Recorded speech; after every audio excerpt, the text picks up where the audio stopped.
Hello guys, আসসালামু আলাইকুম। তো আমার এই ভিডিওটা করার একটাই কারণ যে দেখেন ভাই, চট্টগ্রামে আজকে প্রচুর পরিমাণ রোদ পড়তেছে। তাপমাত্রা এমন বেশি মানে বলা যাচ্ছে না। দেখেন দেখেন কি অবস্থা হচ্ছে মুখের গরমে।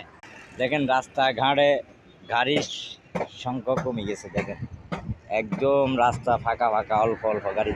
যেই রাস্তার মধ্যে 24 ঘন্টা গাড়ি থাকে, জাম, সে রাস্তাগুলো পর্যন্ত এখন দেখেন ফাঁকা। মানে এমন তাপমাত্রা পড়তেছে, রাস্তায় দাঁড়ায় থাকা যাচ্ছে না, প্রচুর পরিমাণ রোদ পড়তেছে। তো সবাই আল্লাহর কাছে ক্ষমা চান যে আল্লাহ আমাদের উপর থেকে রহমত দান করুন, আল্লাহ আমাদেরকে রহমত দান করুন। নামাজ পড়েন সবাই। ভাই, মানুষ খুব কষ্টে আছে এই গরমের তাপে। রাস্তা পর্যন্ত দেখেন, রাস্তাগুলো পর্যন্ত সব মানে